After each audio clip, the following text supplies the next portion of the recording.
Well, hello everyone. This is Fadi. Thank you so much for joining us in another live stream. With me here, as always, our very special guest and brother in the Lord, David Wood. David, thank you so much for making time for us. I know you're busy, and I always appreciate any time you can give to us, brother. So thank you for doing so. Mm-hmm. Good to be here. And I want to thank you, brother. And I want to thank everyone, of course, for those who are waiting for us. We apologize. Yesterday, I know Sam was going to be with me, but believe it or not, folks, it was definitely one of those spiritual attacks. The internet decided not to work, and usually it's an easy fix, but it wasn't working at all. So me and Sam will come back again in a few days to continue Christology, and then we'll move on to another series.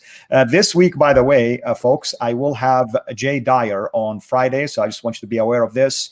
I'm going to have Matt Slick on Saturday, and I'm going to have a special guest, a former Muslim, a female, who will be sharing her testimony on Sunday. So we'll be announcing all of that for you.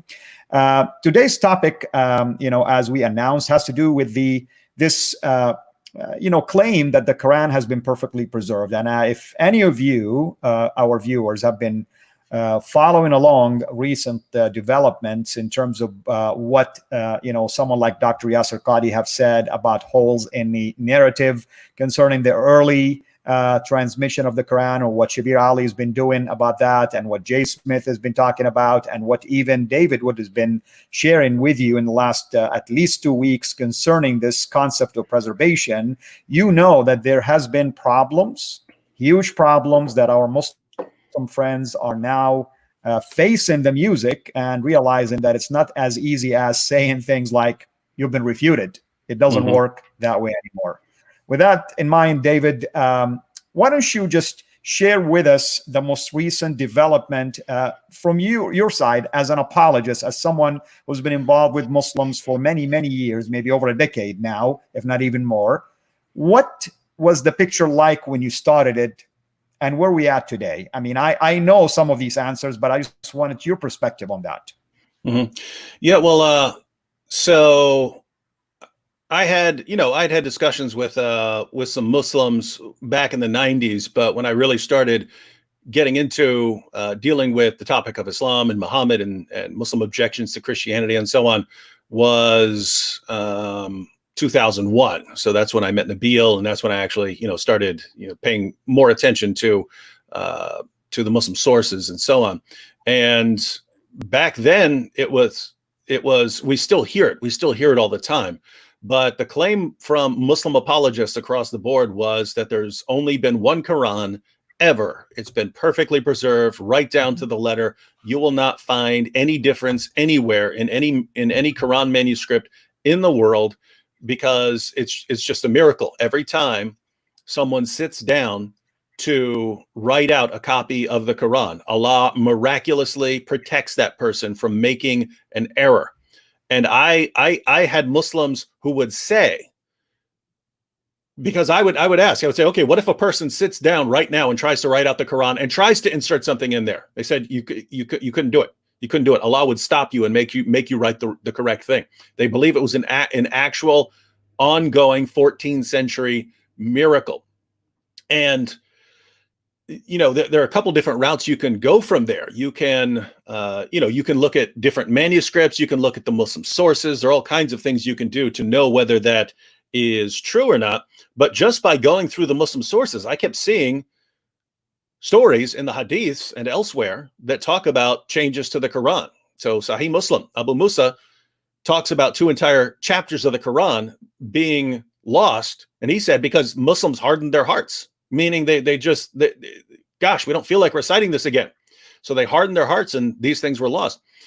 We have hundreds of verses coming up just from Surah 33 alone. We have Ubay ibn Ka'b and Ibn Masud not even agreeing on the same chapters that we have in the Quran today. And so there were all these differences that you can read about in the Muslim sources. And, even going down to Aisha in Sunan ibn Majah, 1944, saying that verses were eaten by a sheep when they were preparing Muhammad's body after he died, and verses were eaten by a sheep. And so you look at those kinds of things and you say, there's no way this book has been perfectly preserved. What in the world are you talking about? And so that's kind of the situation I knew back then. And fortunately now it's a much better situation, because now you have people like Dan Brubaker going through the manuscripts, putting manuscripts on the screen, showing how they contain corrections, showing that they contain differences from today's Quran. And really the main awesome development that recently happened accidentally came from Muslims, of course. So anyone who's been following this knows what happened. Muhammad Hijab has been confronted over and over again by people who are pointing out differences. And you can look at the videos that were put out by Muslims in recent years, and the videos are claiming that it's all just, yeah, okay, if there are some differences, it's just because differences in accent, people in different areas. And I had Muslims explain this to me, and they said, it's just like someone speaks English, but with an Irish accent. That's all these differences are. And so Muhammad Hijab believed this nonsense that he was told, that, this all just comes down to differences in accent and things like that. And so, but he couldn't answer the claims of people like, Hatun Tash and Jay Smith, who are putting manuscripts in front of Muslims, who are putting actual modern Qurans in front of Muslims and pointing out the differences. Look at all these differences.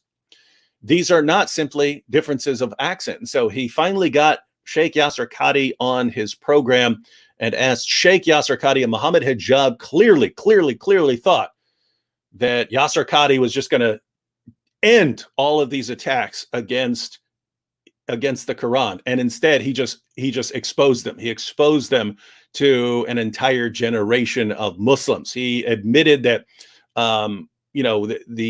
the arguments that Muslims use to console themselves about all the differences in the Quran by explaining them in terms of kirat and ahruf and so on.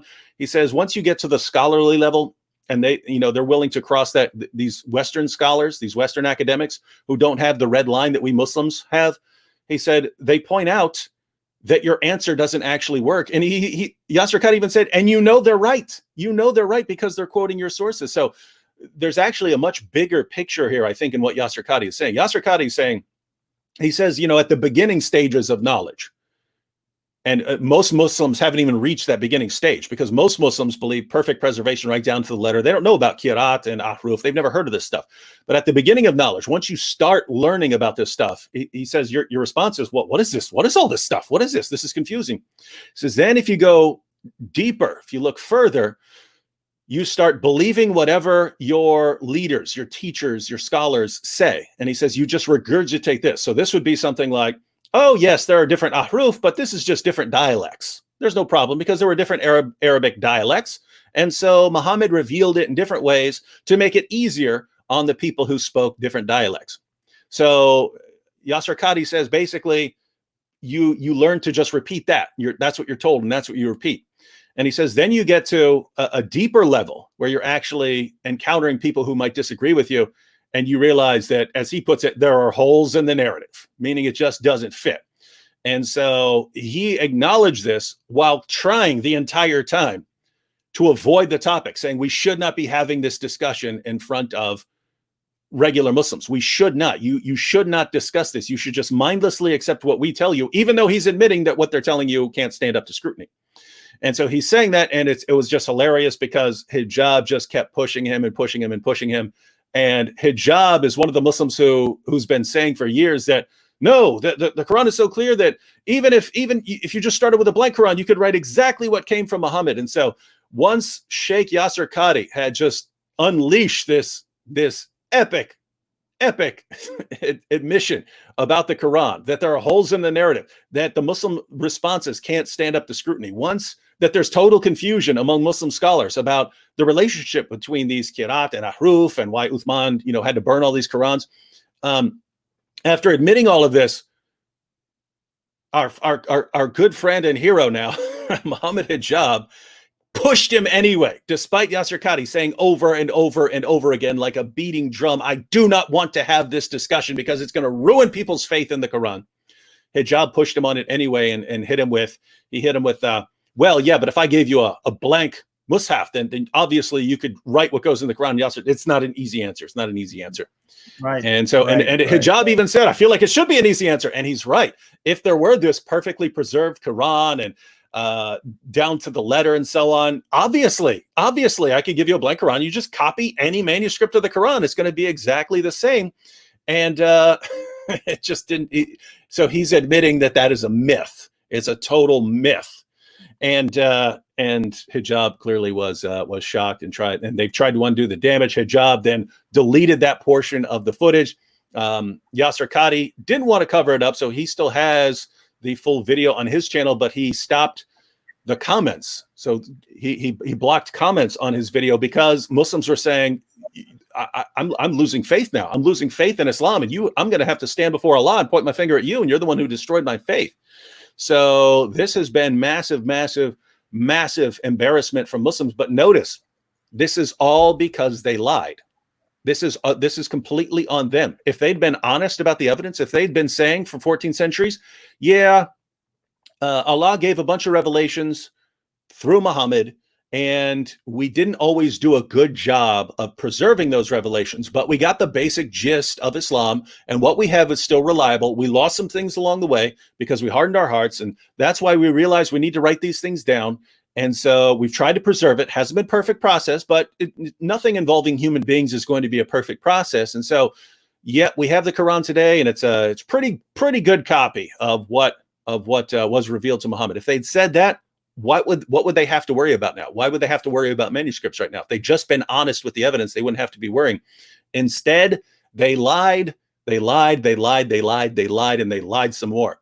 And now Muslims whose confidence in Islam has been based on the supposed perfect preservation of the Quran is being shaken, and Muslim scholars are forced to try and preserve their confidence in the perfect preservation of the Quran while admitting now that there are all these differences, because you can't deny them. You can't deny them. They're right in front of your face. You put, again, Dan Brubaker's putting pictures up on the screen. Look at all of these differences. He made one video where I think he showed 11 or 12 Quran variants on one page of one manuscript. Page alone. Exactly. Yeah. And what are Muslims saying? Muslims, oh, you've been refuted. It's so sad and pathetic. But anyway, the point is, we are actually living in an awesome time. This is one of the most epic times in the history of apologetics dealing with Islam. It's Muslim scholars and apologists spent decades giving Muslims false confidence in their religion based upon lies, believing that no one's actually ever going to expose these lies. And suddenly we get to right now where we're exposing the lies, and the leaders and apologists are scrambling to try to preserve the lie. But in order to preserve the lie, they have to lie more. And so we're just waiting for this light switch moment from the Muslim community, when the community as a whole suddenly realizes, wait a minute. The reason we're scrambling to answer all of these objections and all of these proofs that the Quran hasn't been perfectly preserved, the reason we're in this position is because our leaders are liars. Our apologists are liars. Our scholars have been lying to us. Well, if they've been lying to us about the Quran, I mean, of all things that you want to lie to us about, you lie to us about the Quran? If they've been lying to us about the Quran, maybe they've been lying to us about Muhammad. Maybe they've been lying about God. Maybe they've been lying about theology. Maybe they've been lying about all this stuff. We cannot trust these people anymore. We need to investigate this for ourselves. And as soon as the Muslim community gets to that point, you are going to see a mass exodus from Islam, because they don't have any actual evidence. That's why they have to resort to lies. And since they resort to lies, well, those lies are now being exposed. And man, it is, gosh, it would be sad to watch if it weren't so diabolical. Absolutely, David. And I like what you're saying also. I mean, for instance, the hadith about Abu Musa that you mentioned, some of the Muslims will jump into that. Like, for instance, recently, Shabir Ali, about maybe a couple of days ago, he issued one of his own new videos on Let the Quran Speak. And he was saying about hadiths like this, not specifically Abu Musa, any hadith that will talk about, oh, we used to have this surah and its length used to be equal to this chapter or whatever. And his claim was, well, because it was abrogated. Now, the hadith about that Abu Musa mentioned, by the way, did he even mention once it was abrogated? Not once, David. Mm-hmm. So why can't they get away with kind of this kind of stuff? I mean, it baffles me in a world that we're living in times as this, where people have access to technology, internet, they can research things on their own. These so-called imams, clerks, scholars still can get away with that kind of claim. Why? Yeah. Why do you think is that? And notice in that hadith, if anyone wants to look it up, it's Sahih Muslim 2286. But he says, he warns the professional Quran reciters of Basra. He says, don't harden your hearts as we hardened our hearts and forgot 2 chapters of the Quran. If it's abrogated, then it's supposed to be from Allah. Why is he warning people? It's not because you hardened your heart. It's because, I mean, the best you could say is that Allah hardened your hearts through some miraculous intervention to make you forget these chapters that are in his eternal Quran, but which he doesn't want you to recite anymore. But then why is he warning these other Muslims? I mean, if the only time you forget parts of the Quran is when Allah wants something taken out, why is he warning these other guys? If they forget something from the Quran, then it's from Allah. So why is he warning them? He's saying, guys, don't be like us. What do you mean? You guys forgot parts of the Quran because Allah wanted you to? Why would you be warning other people not to do that? Why would you say it's because of the hardness of your hearts when it's from Allah making you do this? So there's that problem. There's the additional problem that this doesn't fit the standard concept of abrogation. The standard concept of abrogation is that Allah abrogates commands because, what's best for a community could conceivably change from time to time. When Muhammad is outnumbered and outgunned in Mecca, well, it's in the best interest of the Muslim community not to fight back. So they're told not to fight back. Well, guess what? Later situations, it's in the best interest of the community to fight back and to conquer. So the revelations change. So, commands get abrogated. But there's no way the entire, 2 entire chapters of the Quran were all commands. In fact, in the example that we have, he says, Abu Musa said that he remembers a verse from this chapter, which is over 100 verses long. He remembers that it contains this verse about the sons of Adam, and if they had 2 valleys full of riches, they would want a 3rd valley. So that's a lesson about human greed. It's never enough. If you can sit here right now and say, man, I wish I was a millionaire. And as soon as you're a millionaire, well, I wish I was a billionaire. And if you're a billionaire, well, I want to be a trillionaire. So that's not, here's a command for you. So why is this this is part of Allah's eternal Quran. So it's part of Allah's eternal speech. And it's a lesson about being greedy. Why would that be abrogated? Why would that, oh no, I can't have them believe this statement, which teaches them a lesson from my eternal speech? Why is it part of Allah's eternal speech if he has to give it to us for a couple of years and then snatch it back by hardening people's hearts? And they think that that they did something wrong and they have to warn other people not to fall for the same thing. So that's another point. And the third point I would make is, notice, using the methods that Muslims use, you could say any book's been perfectly preserved. You could pick any book in all of history, the Iliad, the Odyssey, whatever you want.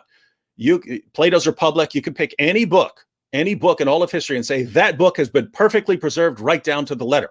And you say, what? I'm looking at different manuscripts and oops, this manuscript left that out. Oh, that's because it was abrogated. Well, this one has a different wording of this passage. Oh, that's because it was revealed in multiple different ways. And some preserve this and some preserve that, and they complement one another. So try and figure out the differences in these different versions, and that's going to give you a deeper understanding. Anything, you could take any book in history, look at all the differences, and explain them using the same way that Muslims use to explain all the differences in their books. And so it's just absolutely amazing. What they're really telling us is, you look at a book that's been changed and corrupted. Look at all the features of a book that's been changed and corrupted. What are the features of that book? Well, sometimes things come up missing. Sometimes things are added. Sometimes you have differences, different wording of the same text, and so on in different manuscripts. That's what you say according to your definition of corruption. That's what you find, and then you find that the Quran has all of those features. The history of the Quran has all the features of a book that's been changed and corrupted according to the Muslim definition of what a changed and corrupted book is. And so basically what they're telling us is the Quran has all of the observable features of a book that's been changed and corrupted. We take our definition of a book that's been changed and corrupted. The Quran meets that definition perfectly, and yet it's been perfectly preserved anyway because God wanted it Allah wanted it to have all the features of a book that's been changed and corrupted, but since he wanted it, it's somehow been perfectly preserved right down to the letter. And this is, you just look at this and you go, this is absolute nonsense. I mean, it's delusional. It's borderline insane to say, here's a book, it has all the features of a corrupt book, but perfect preservation right down to the letter, in spite of the fact that none of this fits, doesn't work. If I didn't know anything about Islam, if the only thing I knew about Islam was that it compels people to be completely delusional about the book, that would be enough for me to say, I don't want this religion, man. I don't want this religion if it forces you to think like this.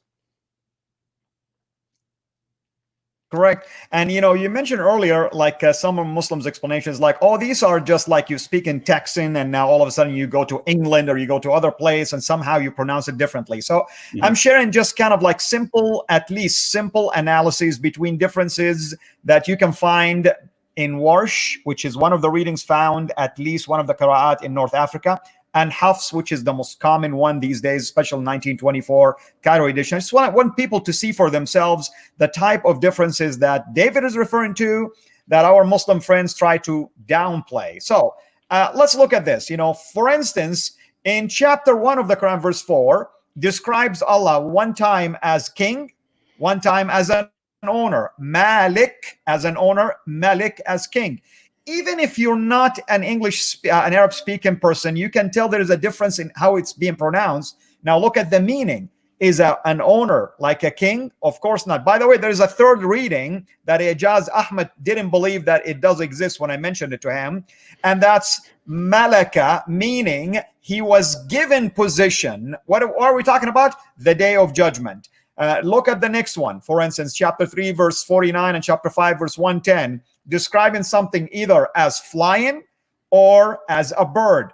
Well, anything can be flying if you throw something, or maybe something different than a bird flew in the air versus an actual bird. You know, the idea that in chapter 4, verse 5, item number 3 here, one means of supporting something. The other one, you're talking about valuable things. You know, you're talking about valuable material and things like that. I mean, you can see the major differences between these readings, and you cannot say that it's one and the same. It changes the context, the meaning of the verse, and sometimes even the tense itself of the verb changes. Sometimes it's an imperative like qul, you know, qul, say, and sometimes it is in the past tense, qala, he said. It doesn't mean the same, David, right? I mean, we're talking about God, who supposedly his word is eternal. This Quran supposedly is preserved in the preserved tablets in heaven for all of eternity. So which one of these readings was there? Yeah, and there are additional problems with how you got all of these variants, and you have these kinds of variants even among Qurans today, right? Because the story is that it's revealed in these 7 ahruf, and Muslims don't even know what these ahruf are, and the standard definition that they give doesn't fit the evidence. We should probably talk about that a little more here in a minute. But supposedly Uthman standardizes the Quran. He gets rid of all these things, puts everything in the Quraysh dialect, and then somehow you end up with all these differences over again. And what's funny is you can look at the words and you can look at how similar they are, even though some little mark, some little letter difference or some little marks makes a huge difference in meaning. You can see how a scribe would have come up with these different words or made this mistake, especially if originally you don't have the dots and you don't have the vowels and so on. So you can understand how people would make these mistakes. And yet our Muslim friends want to say, nope, these were all revealed. It was revealed in all of these different ways. And somehow, even after Uthman standardizes some of them, I mean, even after Uthman standardizes the Quran, you still get all of these differences. And it's still perfect preservation right down to the letter, because all of these differences come from Allah. And it's just, the question is, one, how could a Muslim possibly prove perfect preservation to someone who didn't already believe it? They would have to say, look at all our manuscripts. They contain tons of differences. And our hadith collections and so on, they're filled with claims about chapters coming up missing, large passages coming up missing, verses being eaten by his sheep. They're filled with that kind of stuff. And nevertheless, that's our evidence for the perfect preservation. You say, what are you talking about? Are you insane? So that's one thing. The other thing is, given their methodology, they've made their position basically completely unfalsifiable. That's where you make a claim and you won't allow any evidence, that no evidence can possibly stand against it, right?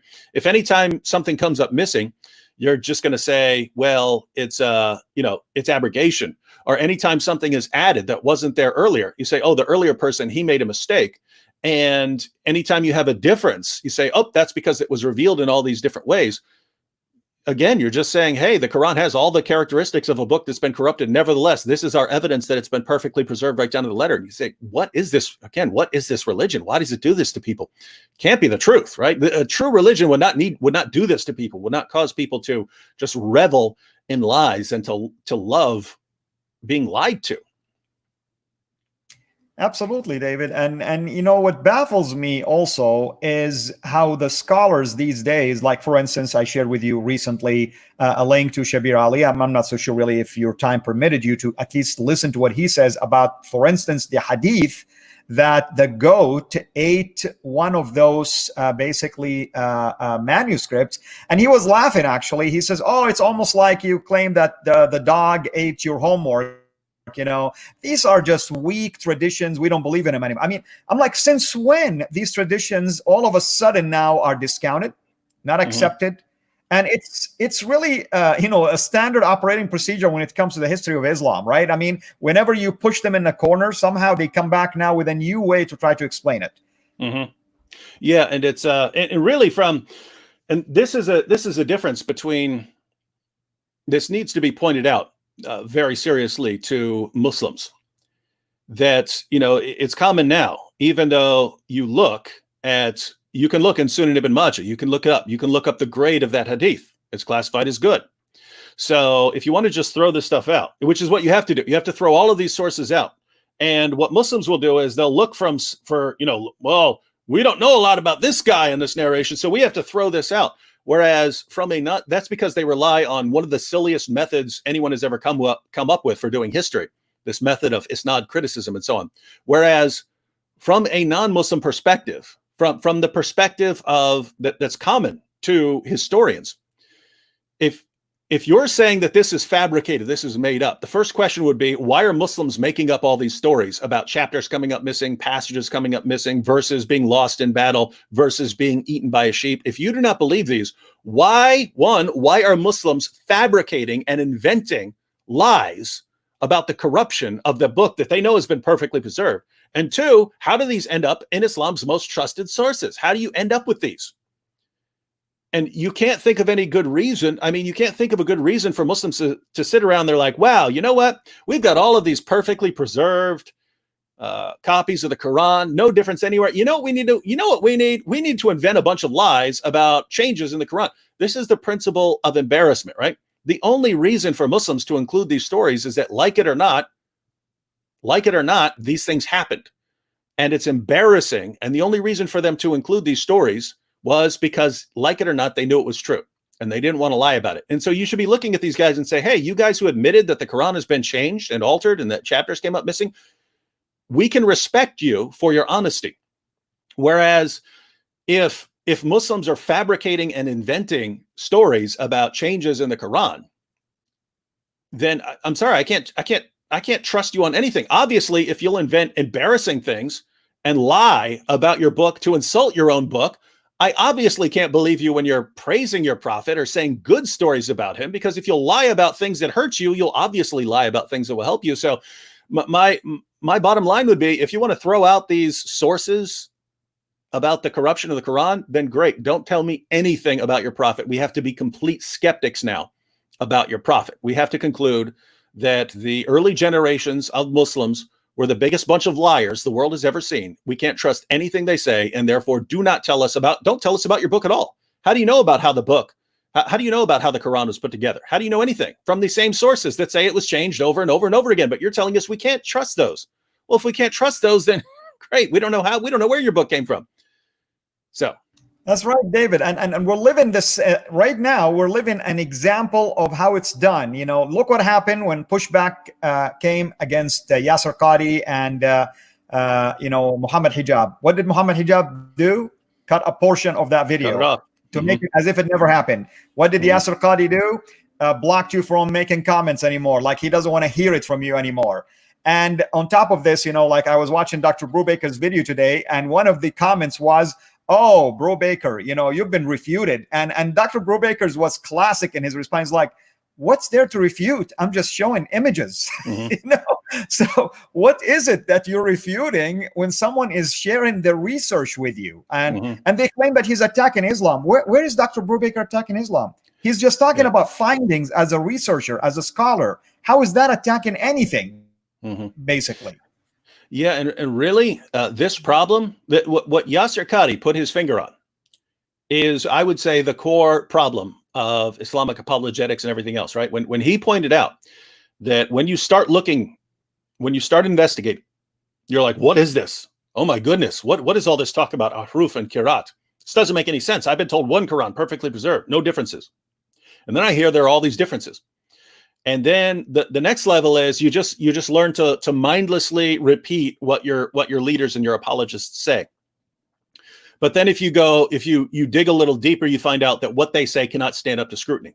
So what you're finding, what your average Muslim is doing right now is they're kind of at that second stage of apologetics. They're learning, oh, there are all these differences in the Quran, and in the Muslim sources, there are chapters that came up missing and passages that came up missing and verses eaten by a sheep.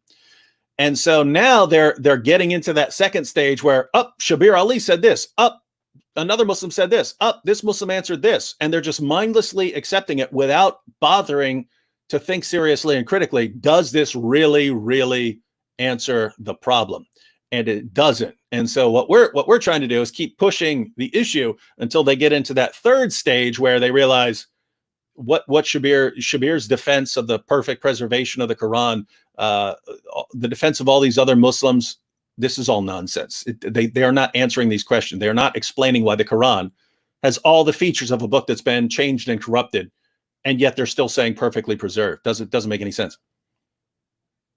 That's right, David. And, I loved what, I feel bad really for Yasser Qadi, because I can understand why he is concerned. I mean, the guy is concerned. I mean, it's a matter of safety now. I mean, we're not talking just an academic opinion that everybody else is against you. No. He knows his life now is on the line, and his livelihood probably as well. All that to say is that, when Muslims try to change basically the interpretation, what is so interesting to me is that what Shabir Ali says, or what Yasser Qadi, or what Adnan Rashid, or any of these so-called Islamic scholars say, I assure you, David, as an Arab from Saudi, from the Middle East, if they were to go there and say exactly the same thing they're saying here in English, you'll see the real reaction that they are going to get. Because it's easy for them to say these things here in the West, but let's say, what would the opinion be of people in the East, the Arab scholars, the clerks, the Islamic teachers, the Quranic, memorizers? Are they going to agree with these new interpretations of why the Quran now? Well, it was eclectic, the collection, as one of them says. You have people reading things from the Prophet, memorizing it, and then Uthman decided what is the best way to put it together and how to put it together. Yeah, and I've mentioned this before, but after that interview between Yasser Qadi and Muhammad Hijab, we would have been happy to defend Yasser Qadi and say, guys, absolutely, we respect this man for finally, because you Muslims who are watching, I'm going to tell you, when we've gone through your sources and we see what your sources say about the history of your text, and when people like Dan Brubaker are putting pictures of manuscripts up on the screen, pointing to all of the differences, explaining all of the differences, and one of your apologists comes along and says, perfect preservation right down to the letter. I have tons of Muslim apologetics books proclaiming this as a miracle. It's a miracle that there is not one difference in any manuscript anywhere. We've got Sheikh Yasser Qadi saying this, right? We have him on video from a few years ago saying that since the time of Uthman, there is not one difference anywhere in any Quran manuscript. It's completely, totally false. So when we hear your scholars and apologists saying perfect preservation right down to the letter, we look at this and we say, these guys are liars. We cannot trust a word these people are saying. These are complete liars. They know that that is false. They know it. When your average Muslim on the street tells me the Quran has been perfectly preserved, I don't think he's lying to me. I know he heard that from other people that he trusts. And so he thinks he's telling me the truth.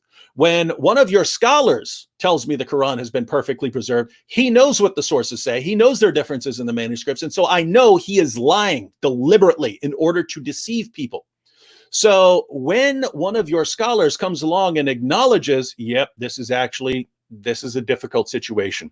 Yeah, it's not as easy as we like to tell people. Yeah, I don't even want to talk about this in front of people because it's just going to hurt people's faith. I look at that and say, wow, I can actually listen to what this guy's saying because he's acknowledging the truth. So you think it's oh, he's going to destroy our religion. That's a person we could listen to. So when Yasser Qadhi was saying those things, that's someone we would look at and we would say, guys, we have respect for this person. If this person wants to explain Islam to us, we will listen. The rest of you scholars who are still saying perfect preservation right down to the letter, I don't want to hear a word out of your mouth because I don't trust the word you're saying because you're freaking liars. You are absolute liars. Shut up, you're liars. I don't want to hear it from you. But if a person is acknowledging the truth and he's acknowledging reality, then I'm happy to listen. So that's what Yasser Qadhi came out. But then instead of standing his ground, then he went into attack mode and started attacking everyone who was pointing out what he said. And so he sort of lost that. And now basically everyone's going after him. We're not going to stop. He's given us a gold mine. In that one interview, he's given us a gold mine, especially now that he caused people to go back through his earlier talks and presentations and lectures and to point out all the hypocrisy. He'll tell one audience, if it's complete beginners, he'll tell them perfect preservation right down to the letter. If he's talking to another audience who actually is at a higher level and they actually are aware of differences in the Quran, he starts saying, yes, there are different versions of the Quran in different parts of the world, but that's because, and then he'll go through his explanation. So his message changes based on the audience. And this is really the clash that happened. It's that sometimes he's talking to scholarly audiences. Sometimes he's talking to the popular level. When he was on Muhammad Hijab's live stream, Yasser Qadhi understood, wait a minute, there could be scholarly people watching this. And if I tell them perfect preservation, they're going to know I'm lying. But if I acknowledge the truth in front of the regular Muslims who think perfect preservation, then I will have shaken their faith. And you don't want to be the guy who causes millions of Muslims to start doubting Islam. You don't want to be that guy. And so his best response, I don't want to talk about this. I don't want to say a word about this. And so, but all he did was really show Muslims, guys, there's more to this story. There's holes in the narrative. And you guys at some point just have to stop mindlessly believing these guys, right? I mean, think about it. The same Muslims who are now telling Muslims, oh, the reason we have all of these differences is because of, the different Qirat, and it was revealed in different ways. And the reason we have these differences in the manuscripts is because of this. And the reason these chapters came up missing was because of that. And the reason these verses are gone is because of this. Wait a minute. These are the same guys who 2 years ago told you perfect preservation right down to the letter, not one difference anywhere in the entire history of the Quran. Those are the same guys. Why would you listen? Why would you listen to what they're saying to you now when you already caught them lying? Their lies have been exposed. Why do you then believe their defense of it, right? And what's going to happen? Now they're saying, oh, this has changed because of abrogation. Oh, this has changed because of Qirat. Guys, we're just getting started here. We're going to keep pushing. We're going to keep pushing. We're going to expose all of this nonsense. And what's going to happen? 2 years from now, they're going to give you a completely different defense, a completely different explanation. And then you're going to be regurgitating their explanation. The question is, how many times do these guys have to lie to you blatantly, indisputably lie in an effort to keep you deceived and ignorant? How many times do they have to do that before you'll finally realize, I just can't trust these guys anymore? It seems there's no limit.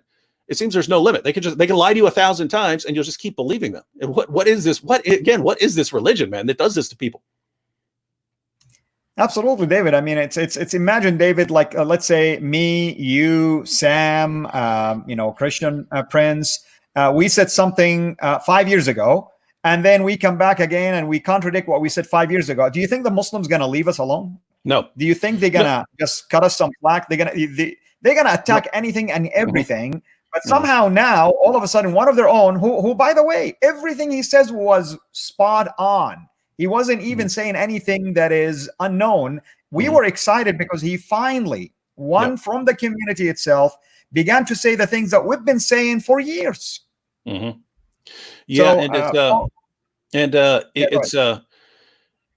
it's just interesting because, you know, on the one hand, you want to say people's positions can change over years, right? You could go back to something I said 10 years ago and my position might have changed. And you say, look, this is different from what David said 10 years ago. Point is, what these guys were saying 5-10 years ago, they knew that was a lie. If you were an educated Muslim and you went to school, especially if you went to a place like Yale for your studies, you knew there are differences, massive differences, tens of thousands of differences in the manuscripts of the Quran. So if you were telling people perfect preservation right down to the letter, not one difference anywhere since the time of Uthman, you knew you were lying. And so this isn't simply, I've changed my perspective over the past 5 or 10 years. That's completely acceptable. This is, okay, you were lying 10 years ago. You were lying 5 years ago. Now you're acknowledging that there are differences, which confirms that you were lying 5 years ago and 10 years ago. Why should we believe what you're saying now? The only way I would trust someone like this again is if he just came out and said, guys, I was lying 10 years ago. I gave in to pressure. I understood this, and I thought it was more important to preserve the faith of Muslims than to give them the truth. And I repent of that, and I'm changing my path, and I'm only going to speak the truth from now on. That I might listen to you then. But right now, my goodness, what a disaster. And not only that, I mean, I can always come back, David, and say, folks, I've been exposed to a lot of new research, and I'm starting to see evidence that there are some holes in the standard. I mean, any way you can say it, at least, and that's what he did. He pointed out to scholarly work that is definitely catching up, according to his word, catching up with the reality of that tradition. Now, I want to tell our moderators, please pay attention to any questions, meaningful questions. And if you don't mind, just putting them for me so we can see if we can answer any of them. David's time is very tight. He has another live stream to need to prepare for. So he has another probably 10 to 15 minutes max. I don't want to delay him. So if we have any questions, please put them here. By the way, Nada, I did see a question. You're saying it's for David. And David, the question was, how do you know the different Qurans? Which I'm not so sure really what is that question. I mean, there is so many ways you know different Qurans. Is it different qira'at, you know? Are we talking about differences within these qira'at? So would you like to take a shot at something like this? Yeah, I'm not sure. I mean, basically, I mean, I think the most straightforward understanding of that would be like what Hatun Tash is doing, where I think she's up to like 37 different Arabic versions of the Quran, meaning that as you go to different parts of the world and you look at the Quran that they use in that local area, you can go to the market and buy a copy of the Quran, and then you open it up and you put it side by side with the 1924 Cairo edition, and you find all of these differences in the manuscript.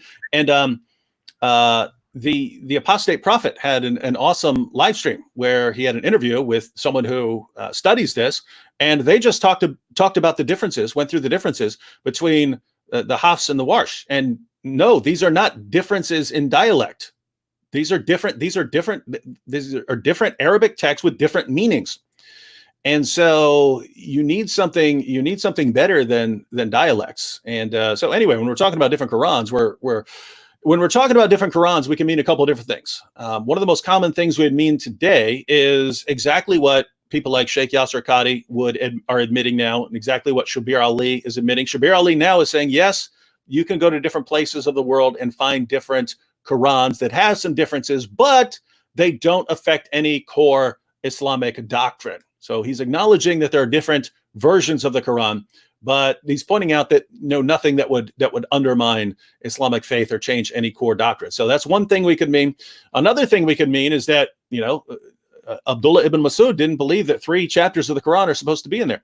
Ubay ibn Ka'b had all of the 114 chapters Muslims have today, but he had an additional 2 chapters. Or if you wanted to say, if you wanted to talk about the original Quran revealed to Muhammad, that would have even more, right? Because it would have those 2 chapters that were lost. It would have the hundreds of verses that came up missing from Surah 33. It would contain the verses that were eaten by a sheep. It would contain all of these verses and all of these additional chapters. And so the Quran, if Muslims had accurately preserved the Quran as it was revealed to Muhammad, that would be a very different Quran version than what you have today. So you can mean all kinds of things. The point is, there are now, and there have always been, a lot of different versions of the Quran. And yet Muslim leaders and scholars keep saying one Quran, perfectly preserved, no differences anywhere. It's a total lie. You know, now it's kind of ironic, isn't it? Because I can say we have one Bible, whether ESV, King James, NIV, whatever, it is still the same Bible. Why? Because the translation is based on the original. Now, even with that, Muslims laugh at us and they think like we have different versions of the Bible. But somehow, what they have is uniquely different. You know, that's what's so amazing. By the way, I have a question. We're going to run it by you, but I just wanted to mention to you, David, that a friend of ours by the name Islam Critique says his faith was destroyed by Yasser Qadi in terms of the perfect preservation of the Quran. So we're going to need to pray for Islam Critique. Yeah. So we have Izhar Achoa. I'm going to put his question here. He says, how can you tell which is Hafs and which is Warsh? Now, I'm going to answer and you take a shot at it. If you're having an Arabic copy of the Quran, usually it will tell you an introduction. This was based on which reading. And these days you can even go and Google online and you'll see for yourself sometimes even the differences between the two. But go ahead, David, if you want to answer this as well. Yeah, you would look for a copy of the Warsh, right? You could buy a copy, right? Hatun has can do it. Yeah, you can buy them. So yeah, you would just check beforehand, and it would be easier depending on which area you're in, right? So if you want one, again, I think Hatun has 37 different Arabic versions of the Quran. These are not 37 translations. These are 37 different Arabic versions of the Quran that are used in different parts of the world. But if you want one of those, then you'd go to that area. You'd go to the area where that version of the Quran is used and get a copy, or try to order one. If you're not in that area, you could always order one from there. That's right. And Hatun will be with me, by the way, Thursday, Lord willing, and we'll ask her this question as well. But all that to say is that these days it's so easy to get your hand on any of these copies. In fact, there is websites that can even sell you these different basically qira'at according to this reader and transmitter, or this reader and that transmitter. So this is how you would to know these kind of differences. And like I said, there are websites that even list the differences for you and how to pronounce certain things. So it is so easy these days. It's hard really to claim that you don't know or you didn't know about anything.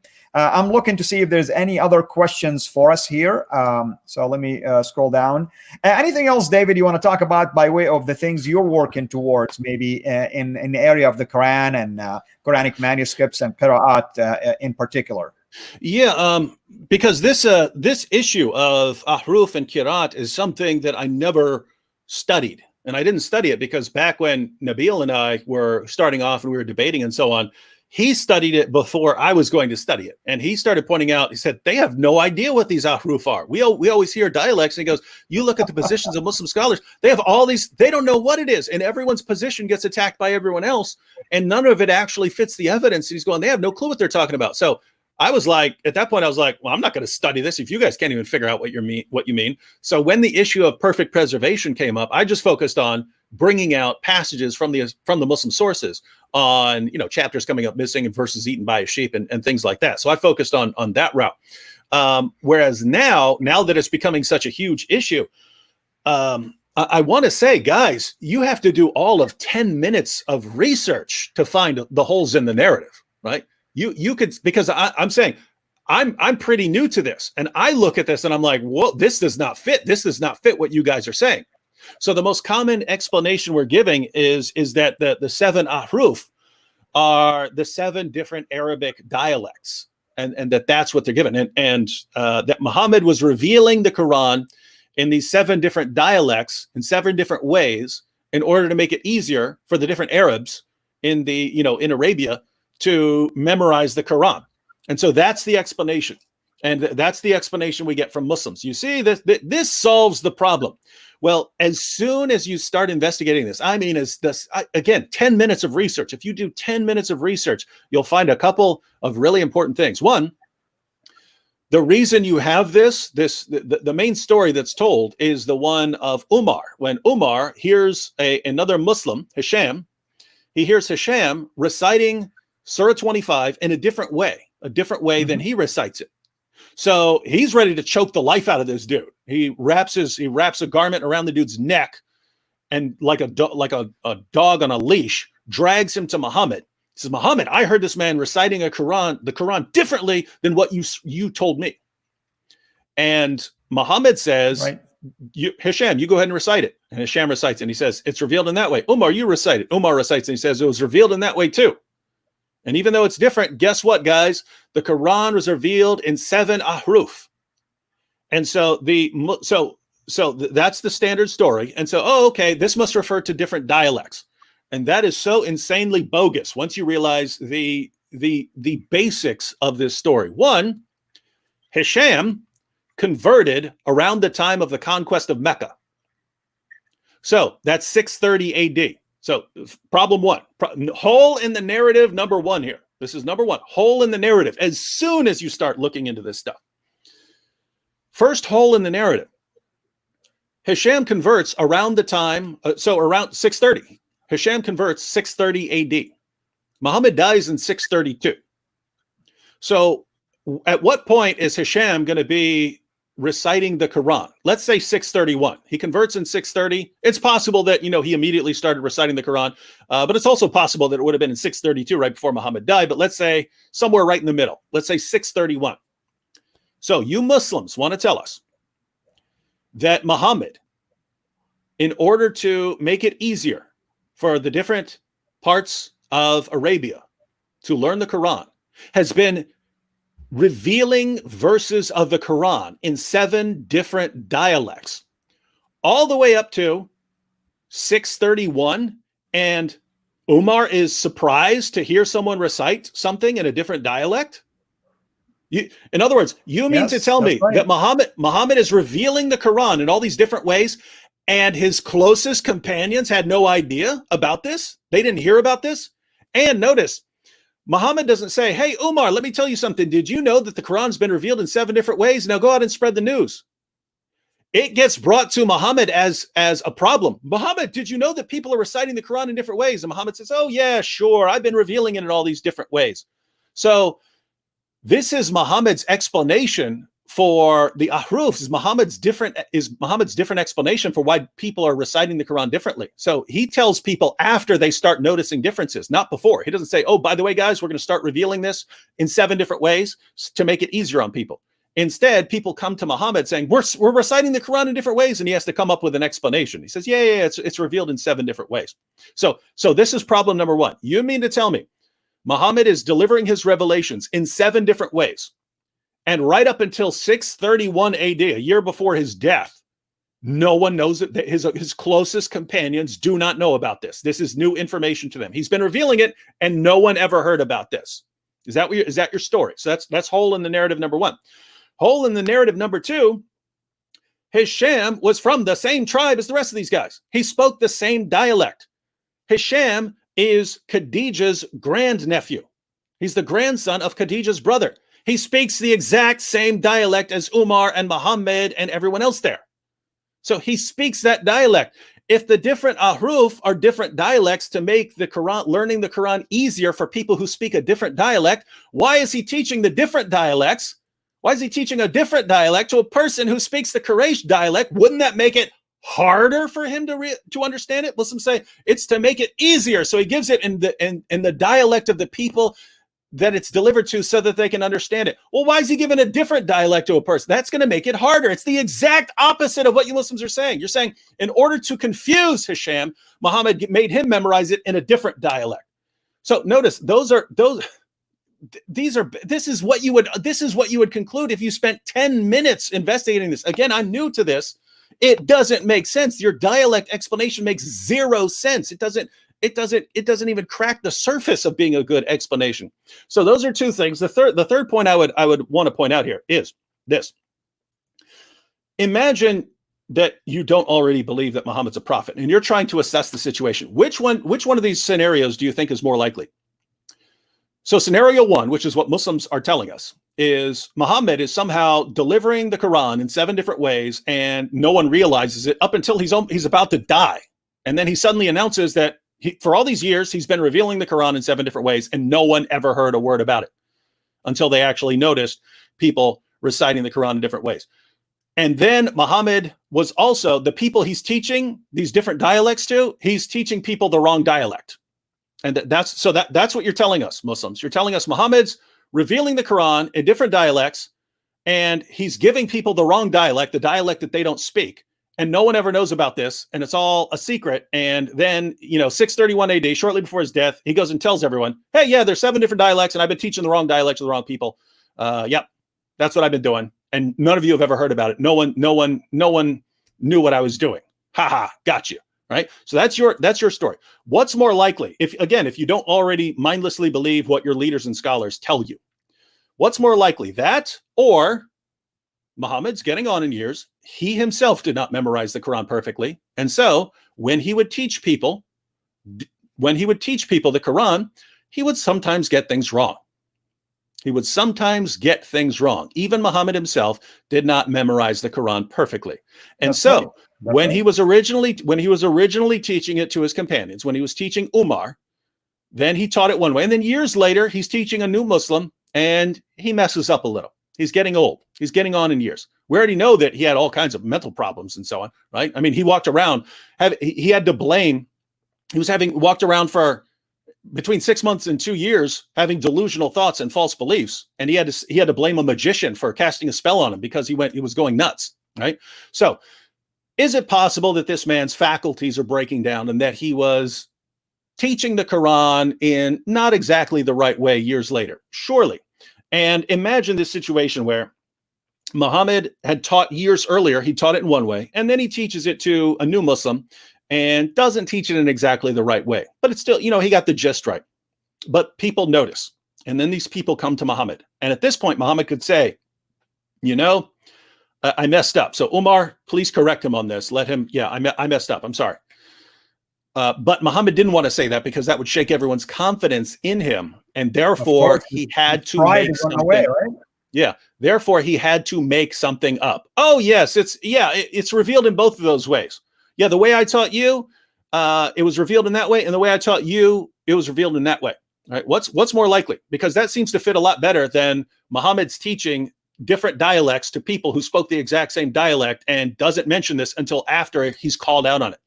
So in other words, if you're just sitting back saying, what should I believe here?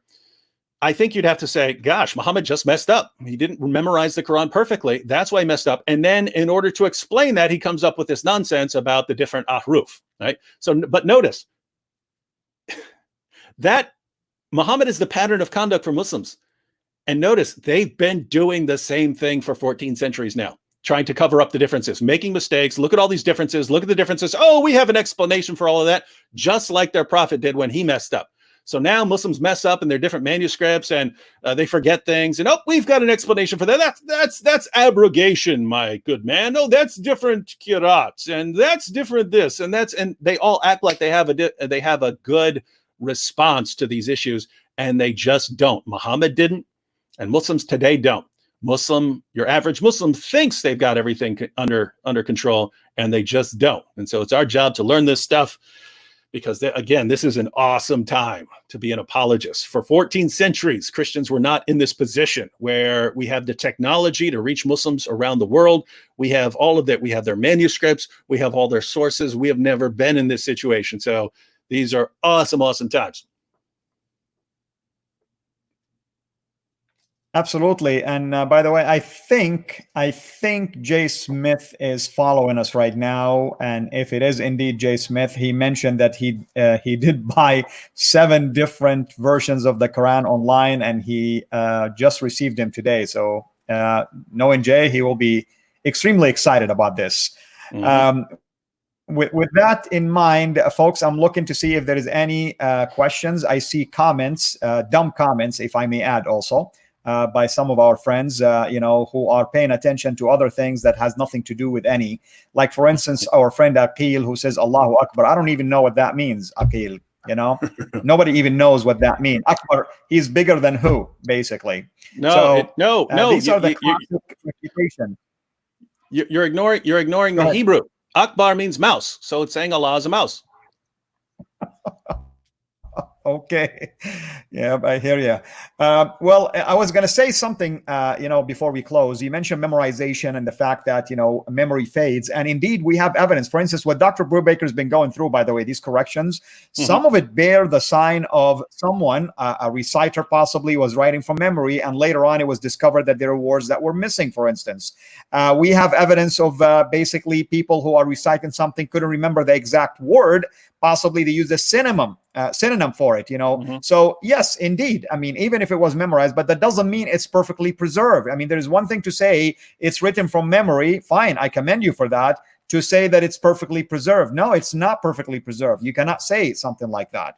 Well, with that said, brother, any last words you want to share with us? What are you working on today? I mean, so people can go and watch your video. Well, yeah, tonight we're having a discussion with a Muslim scholar from India who he asked if he could have 15 minutes of our live stream to present his case for Muhammad. And so we said, sure. And so he's going to present a 15-minute case for the prophethood of Muhammad. And then we're going to discuss his reasons for believing in the prophethood of Muhammad. As far as the videos I'll have coming out the next day or two, really want to drive home some of these points that Yasser Qadhi is bringing up, because on the one hand, what we can't emphasize enough how important what he said is with respect to, at first you say, what is this stuff? And you're confused. Then your Muslim scholars and apologists give you some answers. And then if you dig deeper, you find out their answers are wrong. And this is Yasser Qadhi pointing this out, but he pointed it out in the context of this discussion about the preservation of the Quran and the Qira'at and Ahruf and so on. But it's true everywhere. It's true everywhere you go, right? Muslims will hear that Muhammad is the greatest man who ever lived. So then they run into us and we talk about, Muhammad's relationship with Aisha and Muhammad taking Zainab and all these different things Muhammad did. And they go, oh no, what is this mess? And then they go to their scholars and their apologists, and their scholars and their apologists give them answers. Oh yes, Muhammad had to marry Aisha because he understood she would preserve lots of hadith faithfully. And so they'll say something like that. Then they'll run back with us without realizing that, hey, if you dig a little deeper, you find out the answers these guys are giving you are complete nonsense. So I'd like to make a response, just pointing that out to Muslims here in the next day or two. And also, I'd like to give some of these basic facts about the story of the Ahruf and why it doesn't stand up to even the most basic scrutiny, right? This isn't, hey, I've spent years studying the Ahruf and Qira'at, and I've come to realize that the standard narrative has holes in it. This is me spending 10 minutes and realizing, whoa, the standard narrative is completely bogus. And so the point to Muslims is, guys, when does the point come where you just say, I cannot trust these guys? They've been lying to me all my life. I cannot trust them. There should be a point. You should not, as human beings created in the image of God, sit there and clap as you're being lied to your entire life. When someone is lying to you about your own book and your own prophet, you should say, I don't believe you anymore. But you don't. You don't seem to care. And all I can say is, don't tell me about your religion if your religion causes you to absolutely love and adore liars. Absolutely, brother. Well said. Thank you so much, of course, for your time. Thank you for your ministry. And I pray that we will have you back again soon here. And folks, just a reminder, I will have Sister Hatoun on Thursday, Jay Dyer on Friday, Matt Slick on Saturday, and a surprise guest to share her testimony, leaving Islam and becoming a follower of Jesus. That would be on Sunday, and we'll announce all of those for you. Thank you to the moderators for the great job you do. Thank you for everyone who joined us here for your questions and interactions. And brother, thank you so much for taking time to be with us. And we pray that things will go smoothly for the Muslim guy today. Between you and Sam, we'll be praying for the guy. Lord bless you all. Until we meet again, have a blessed day. This is Al Fadi, over and out.